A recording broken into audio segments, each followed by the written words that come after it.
Déjà, il faut dire que Wenge, c'est différent. Le quartier latin. C'est vraiment le remonté. Moi, différence, c'est que Wenge, ça peut dire que la chaîne Mogo, maman a idéologie, avant sa idéologie, Bima Bango Mogo. Avant sa idéologie. Mais ça avant sa idéologie. Je suis producteur mon Wenge bon. Au Sangana bino ancien académie il y a quartier latin. Yo za voilà aux onga musique trop. Aux appartants. Si ça se fait que vous avez raté que bateau académie, vous avez quartier latin kaka. Est-ce que vous dérangez? Les orchestres ya mutu. Oui, mais c'est vrai aujourd'hui bino nyoso bino mutazana kwa na ye, bo sangani kaka bato bo uta famille moko. C'est vrai papa Zali mais bo sangani bino na bino be sans autorisation papa esani. Est-ce que yo moko zo miyo ka kolobela? Boko ndako parler à bato. Yo parler ba bobima déjà. Alors abana bobima na bino bobi boto ça c'est moi fête moi bo retrouver. Non, même bateau yo balingaka mouvement wana bakosepela te ke bosala makambo na bino sans accord ya motu. Ah batante idée à faire est magnifique hein dynastie là idée mon génial. Oui mon motu ya bien faut imiter. Voilà. Déjà ngana idéologie ngana ko c'est la mission passeport. Oh. Mais je te dis la vérité, pour mon kola okenda ke na passeport na été. Multipartisme et Bomamboka. Bon. Je te dis la vérité. Donc, tous on a parti, Nick. Dans le lobby, il faut donc, on a président de la République, a commis un dictateur, mais la dictature positive. Voilà. Quel passe? Tant que tu as ça passe, mais pas c'est ça partout. Est-ce qu'il y a des Quinois, beaucoup de Quinois sont de fainéants. Comment il faut pas dire mais ça? Je te dis la vérité. Non. C'est vrai. Mais beaucoup de temps, on a le banayo. Si on a le bébé, on a makasu, banini, débriara. Si on a le bébé, on a quinoa. Et belé ba outi na l'intérieur, ba ekini ba créer. Quinoa za mutalati propre. A télémina quoi? Prêtre, leader. Presse. Aza même capable pour abenda sans kotoyo a fin aye okumi sa pas fin na koto paswa. Mais c'est ça la quinoiserie. L'église nous n'en parlons pas. Oh. Ah. En fait, le problème est na mboka na biso. Pasteur a comme ndouliste. Ah, nandengeni. Journaliste a comme ndouliste. Nandengeni. Politicien pe a comme ndouliste. Kasi na ba comportement na bango ti basala nini yango baba yo kanisi tango babwaka ba tango yo kanga na banzembo ba kombo ya ba autorité yo kasi musicien ka yemo ka bwaka ngo na ndenge na e kwa que no beta matolo basenga ngo bango moko. Mais je te dis la vérité.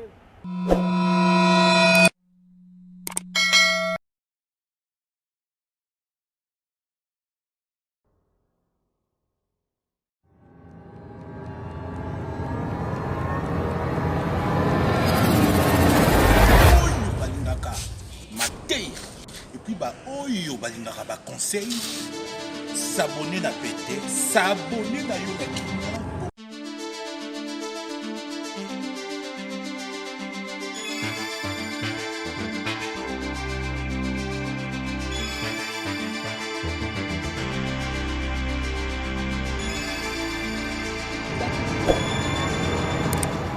Bienvenue sur Malongi Télévision, votre chaîne d'information. Et aujourd'hui, j'ai un plaisir de recevoir pour vous quelqu'un avec qui on va parler de la musique, on va parler de l'actualité musicale. Lui, il est connu dans ce monde musical. Il s'appelle Messie Samuel. Il sera mon invité. Avec lui, on va parler de beaucoup de choses. Vous vous êtes demandé, mais qu'est-ce qu'il est en train de faire?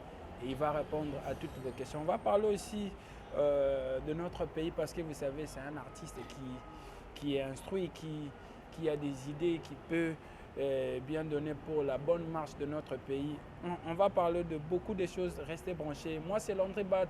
Je vous dis encore une fois, merci infiniment. Merci à toutes les mamans Malongi. En tout cas, je vous dis merci. Tata Malongi, Pena Pesibino, merci beaucoup. Papa Malongi, Airbus depuis France. En tout cas, merci beaucoup. Non, merci aussi Nayo Jonathan qui est derrière la caméra et sans oublier l'assistant précieux Toulengi. En tout cas, merci infiniment à vous. Alors, je vais vous présenter mon invité qui est là déjà avec moi, M. Samuel Yassam. Bonjour, M. Samuel. Landry, bonjour. En tout cas, bonne santé. Oh, Naritz Makina, ça va. Ça va. Ça va, Dieu fait grâce. Ah, très bien. Alors, Sam Chitou, tu belé, tu n'as pas de question. Lelo, comme académie, on continue à toujours changer. Parce que moi, j'ai des informations, mais tu me suis tout dans main.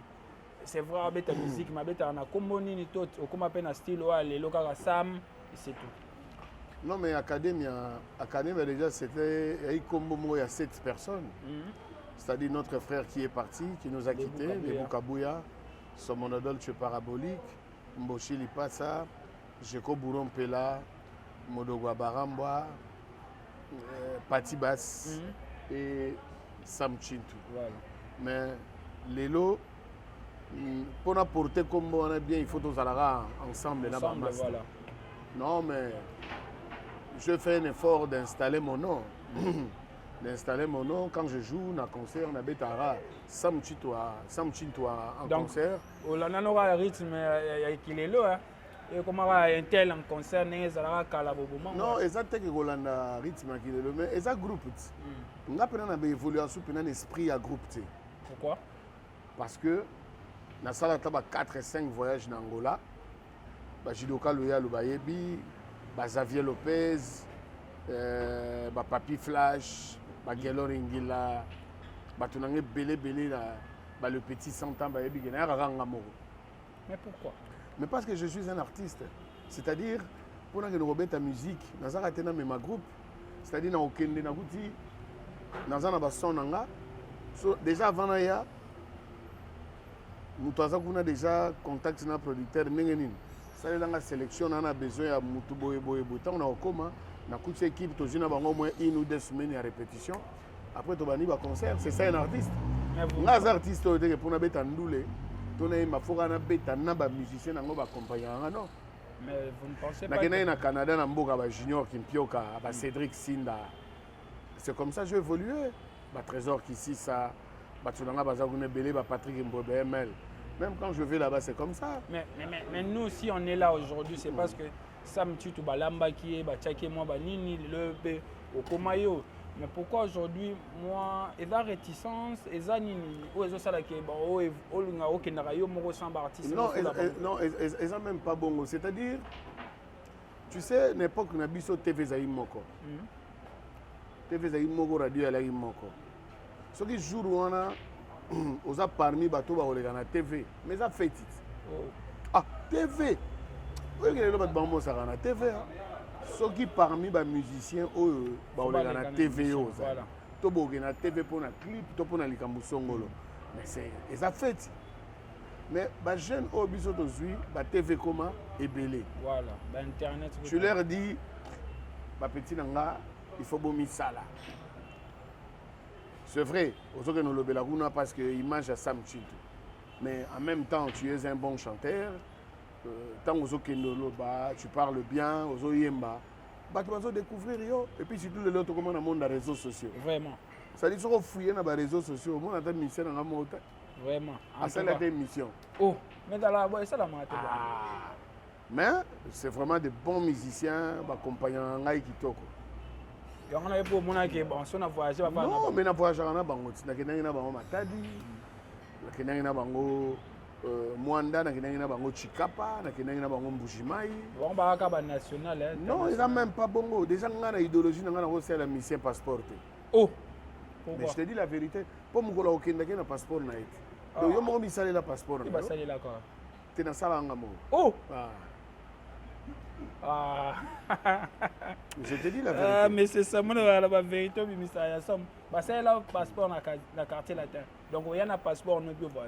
Oui, sans passeport. Mais non, il faut ça, le passeport. Mais avantage, je pense qu'on avait un salaire. On avait un salaire. Chaque fin du mois, on avait un salaire. Mais déjà, tant que le passeport, c'est la fin du mois. Il faut que non, Batulanga Bazali, Flavie Panda Bayali,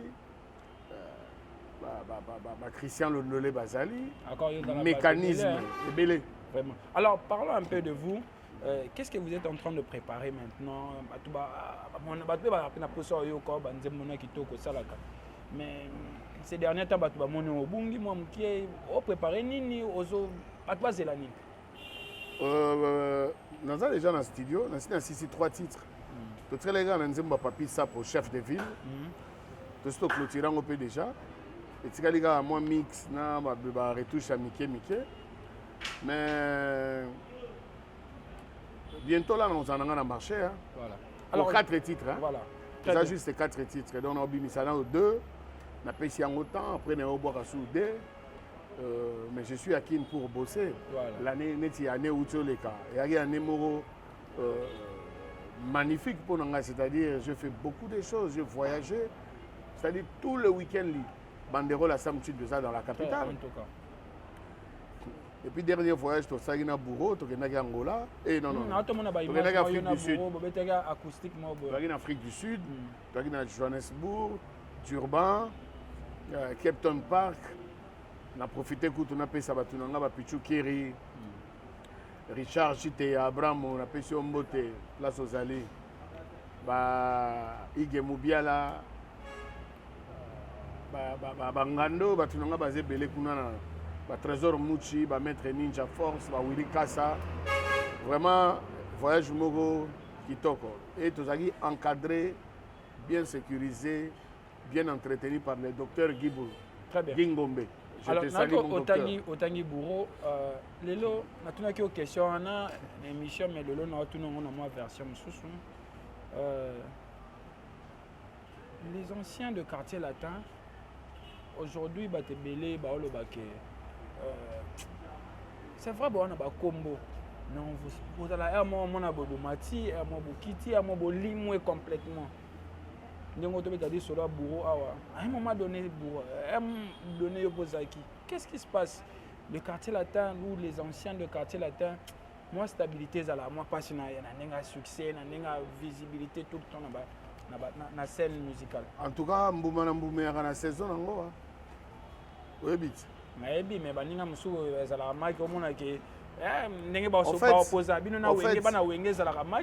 en fait, bon, on a mis le belanga. Ok. On a mis le buroté, on a mis le modogoté. C'est mes amis. C'est mes frères. Non, on a mis la question. En fait, on a vivaraté par rapport à Batou Moussous. Ok.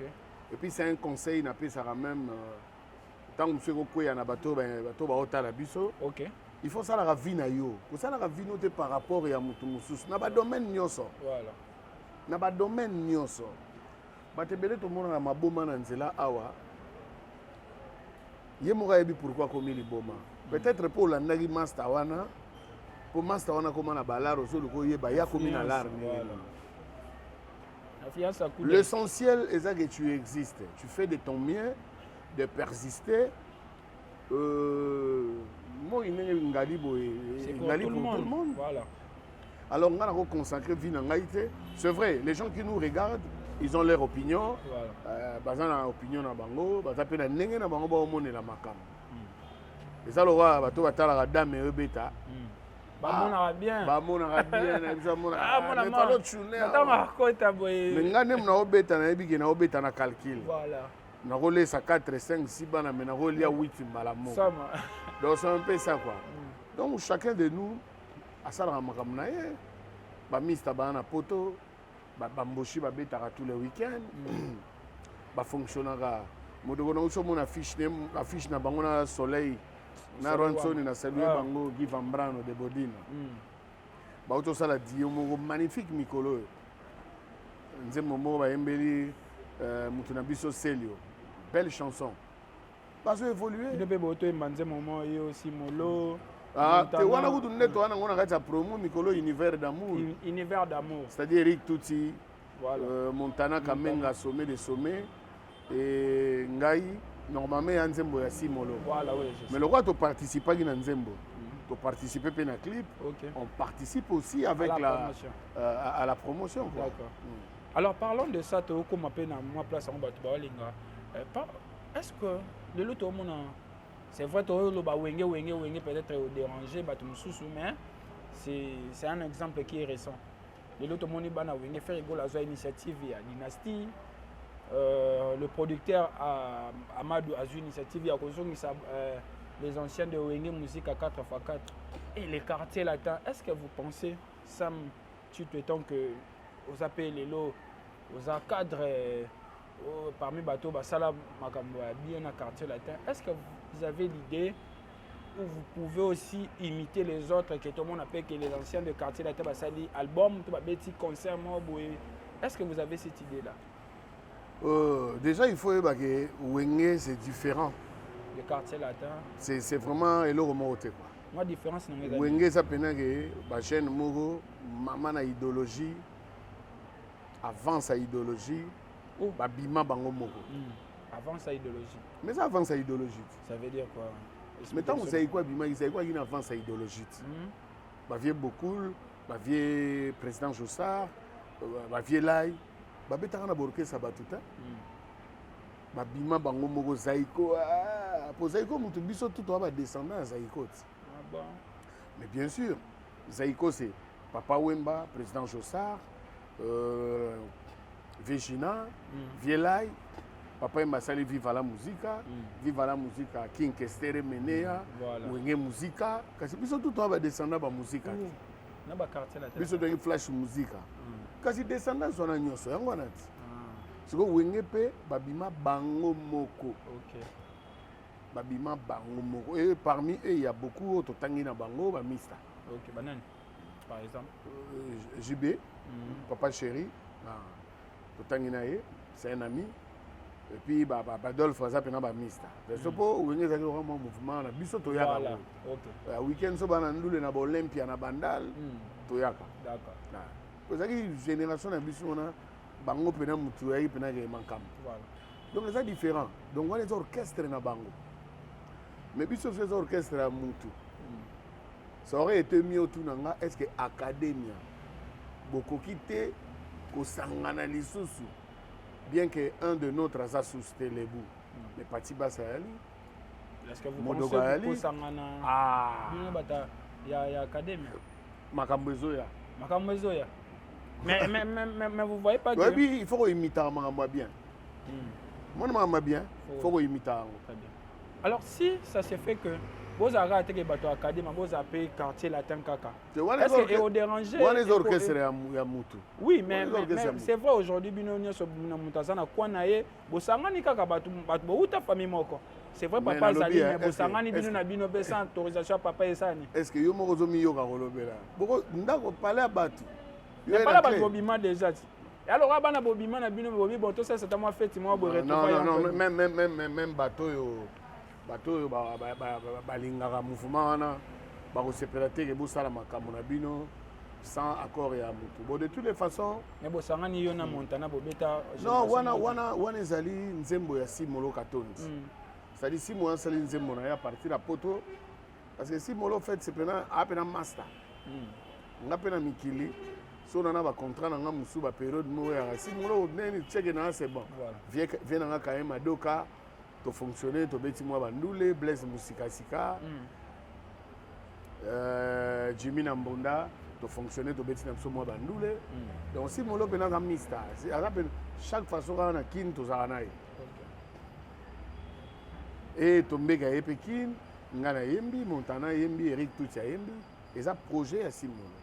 En fait, les gens disent que les gens boule bonnet to kangami boule. Mais ce que le producteur moi avec mais avec boule à Simolo on a sam.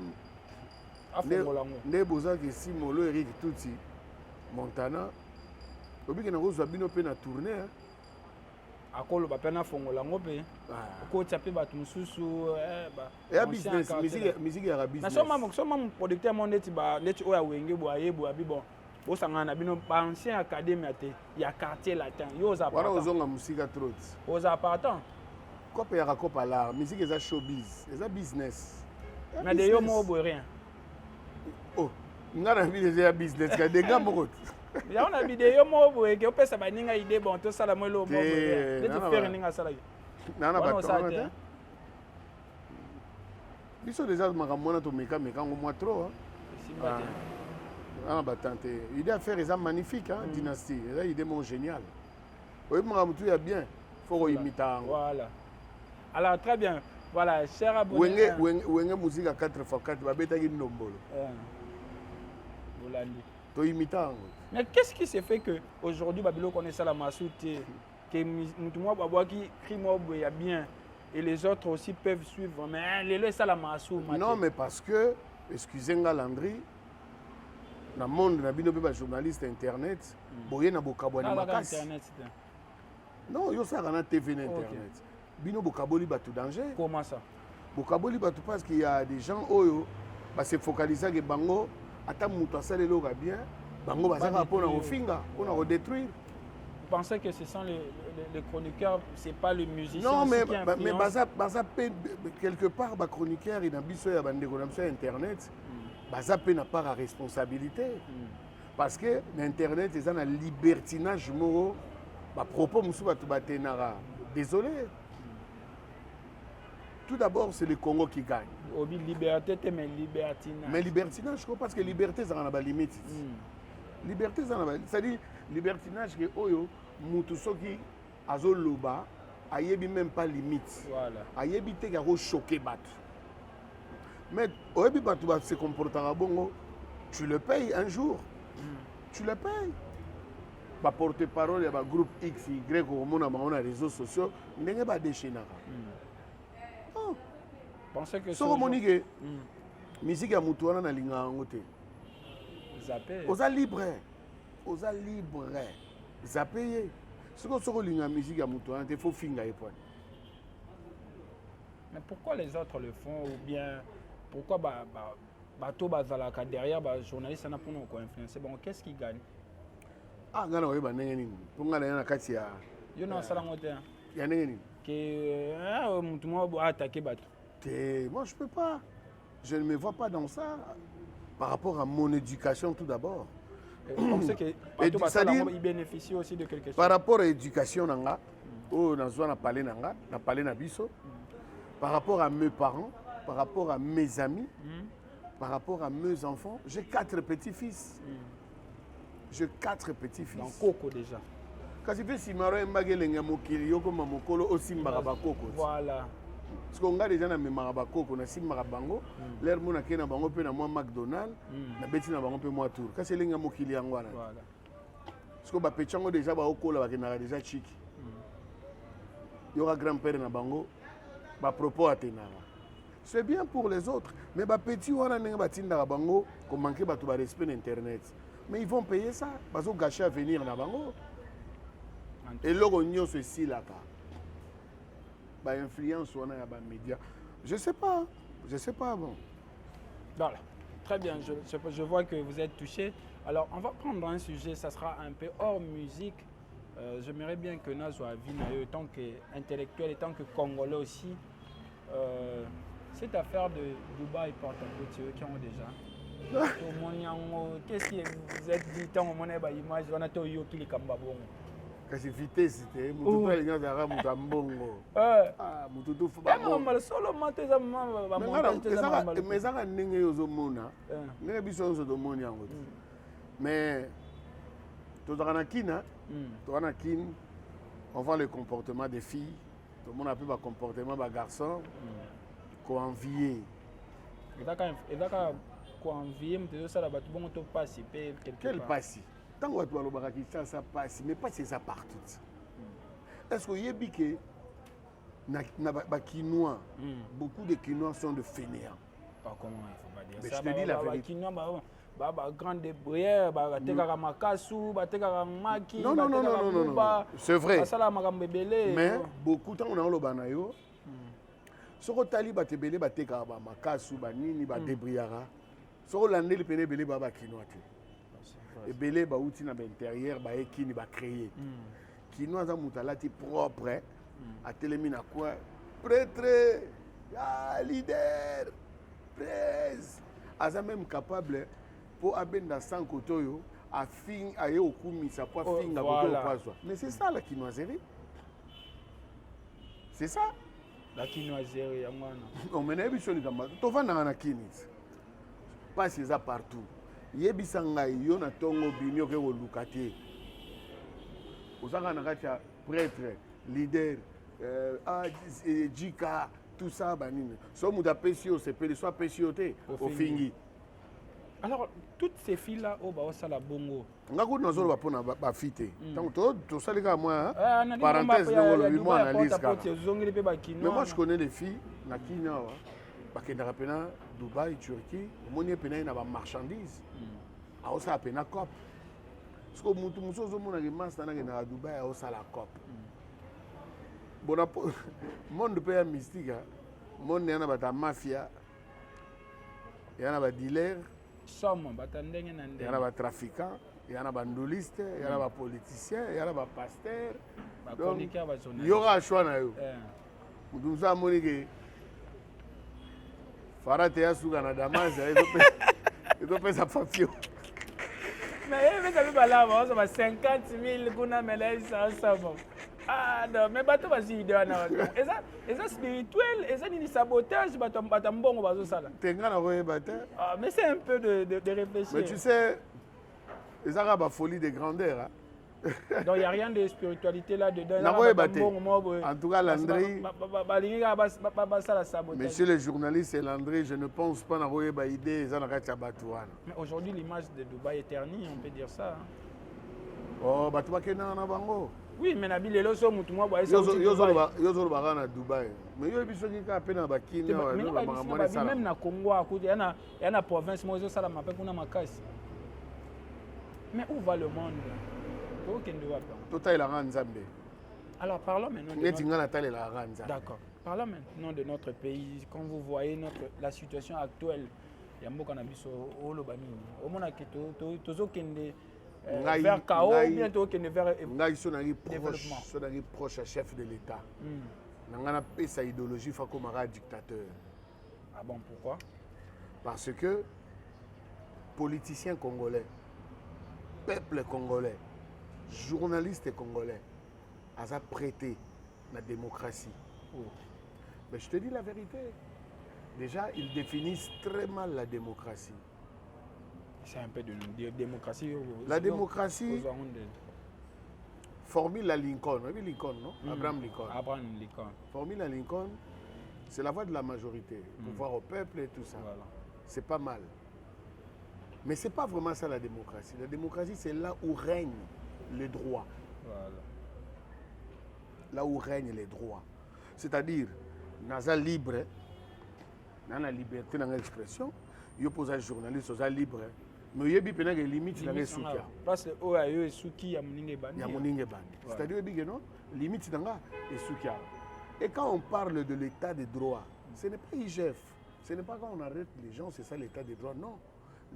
L'état des droits, c'est quand les autorités elles-mêmes respectent les règles établies. C'est ce que nos autorités font. Non, ils ne font pas ça. Oh, déjà, volant droit est comme belé na kini. Non, vous respectez les règles. Au moins, à la police, volant droit. Non, vous respectez les règles. Comment ça? Mais à la photo, vous avez volant gauche. La voiture, il faut un volant à gauche. C'est chez les anglophones. L'unique pays où il y a anglophone, c'est le volant normal, c'est le Nigeria. Mais dans l'Afrique du Sud, le Kenya, le Ouganda, la Tanzanie, la Zambie, le Zimbabwe, la Namibie. Mais essayez un peu de nous expliquer. Mais quand on a besoin de comprendre que volant droit des Japon à francophone, ça veut dire. Mais quand vous êtes dans le bien, pasteur et kofa le bain, on pasteur et kofa. Nalanda parti on a tango azolo belaka makambo. Mais aloba yango dans un pays où il est censé torulaka à droite avec des volants gauche. Surtout les le Congo ba volant droite et les volant gauche. En tout cas même yo n'engo permis boso on a boulot payer aux en a car on changer car aux boulot no volant droite. Et mais ça la souté ba volant gauche que non to éviter ce que ça. Yango ce qu'on a expliqué il faut respecter les règles établies. Nzela balobi bato bazo kita bana mopanzi bato ba mata bazana mopanzi yoza gouverneur ya ville Yo allez conseiller à chef de l'État. Yo allez ministre, yo allez général, yo allez colonel. Hein? Na ba poste na mino respectif quoi. C'est là où il faut matin, au moins embouteillage, aucun sens contraire. Ou respecter les règles établies. Non, ils ont respecté. Si on a chaque fois, ceux qui ont un bon car, ils ont des dégâts pour un cortège, ils ont un télé, ils ont bougé. Non. On a un problème. On a un problème, on a la liberté. Au moins, on a un bakaki, bagangi, on a un à côté. C'est ça. Alors, qu'est-ce qui fait que laisser aller aux Alaboïs? Dans le lobby, et où Mélisiko Makambo. Et comme il aura la quotidienne à Bisso. C'est-à-dire. Et comme il aura normal, hein, on peut dire ça. Il y a un endroit que multipartisme. Ça, je. Ok. Multipartisme et Bomamboka. Je te dis la vérité. Donc, tous on a parti, Nick. Dans le lobby, il faut donc. Le président de la République a commis un dictateur, mais la dictature positive. Voilà. Mais puis aux générations, on a grandi avec la dictature. Ma père n'a pas l'art, mais tant que ça on avait collé bien. Tout là la peine à la tête. Dictature, il y a un incident qui au salon et au déranger des politiciens. Ah bon? Et au déranger bango pour bango balinga concertation. Dialogue. Non, on en a marre. Loi électorale. C'est vrai, loi électorale. Et ça, il y a des suppléants biologiques, il faut quand même changer. Mais pour changer l'électoral, ça sert à rien de les gens sont manipulés ou bien mais les gens ils sont manipulés. Tala. Mukolo Mususu, Zoa Caméra, na reportage. Les cas à venir enseignement, là où il y a des partis politiques. Au bout de la sentinelle, oh. Maintenant, les gars en enseignement, tout le temps, ils sont en train de pas dit badiata. Est-ce que les Alabois? Tam suna ke na staff na biso kuna na Brochamp et na ba Bedi yale ba Blaise Fwakiadi ba Andrings ba Nonseng.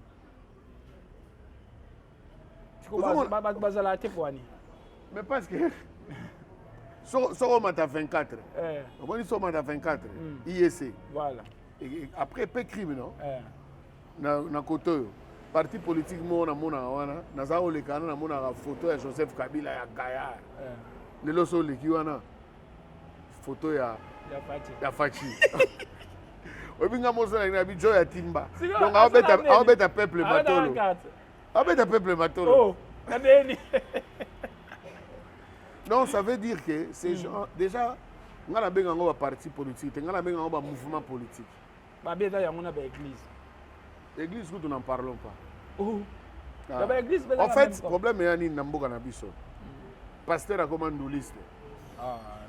Journaliste a commandé liste. Politicien a commandé liste. Kasi na ba comportement na bango. Basala nini yango ba. Yo kanisi tango babwaka ba tango yo kanga na banzembo ba kombo ya ba autorité. Yo kasi musicien ga yemo ga bwaka ngo na ndenge na kwa que no beta matolo. Basenga ngo bango mo. Mais je te dis la vérité.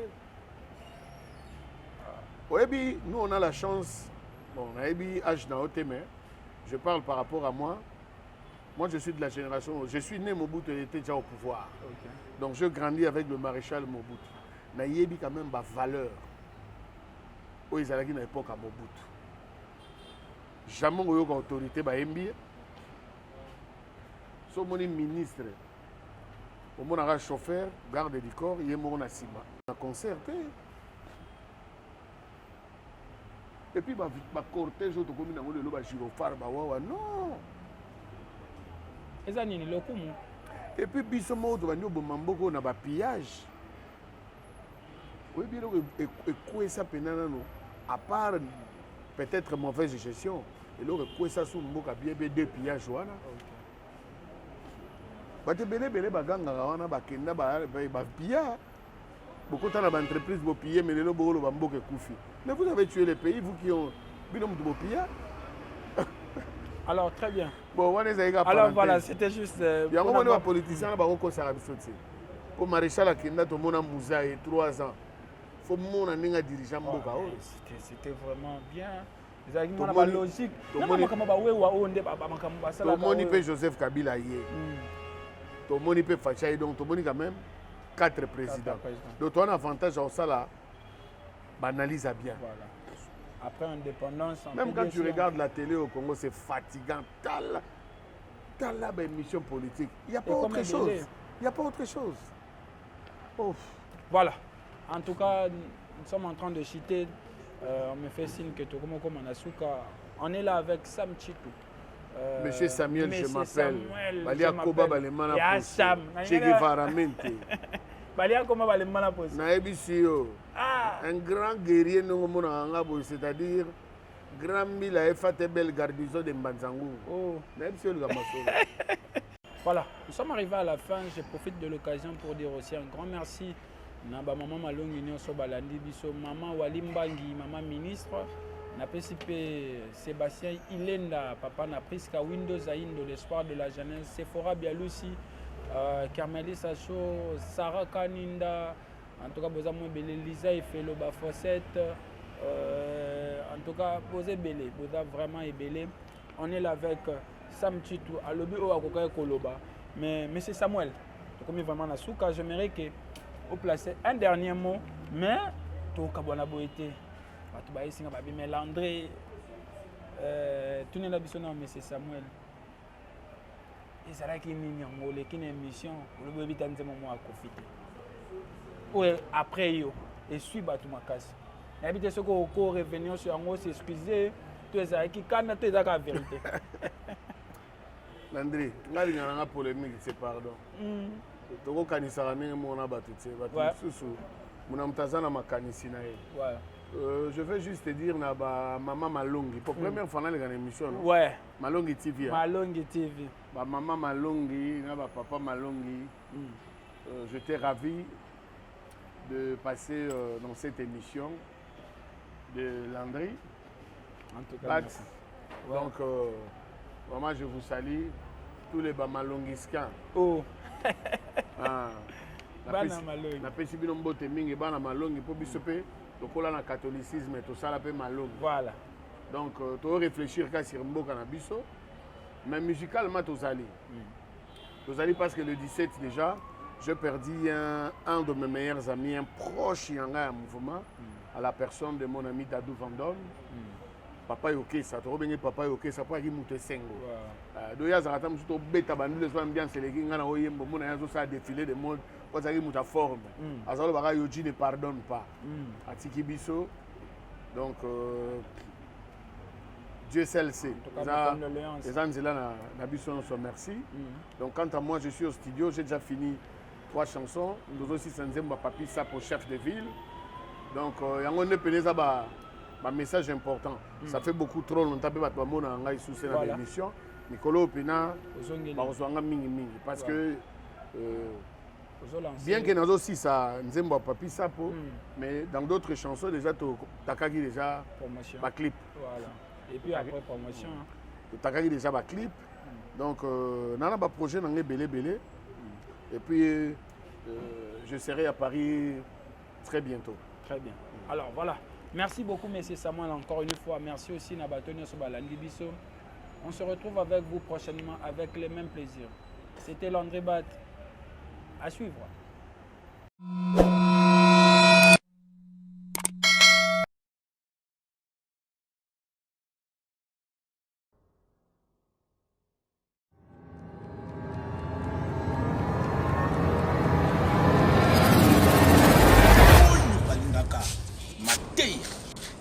Oyo balingaka ba conseil s'abonner na pété s'abonner na yo na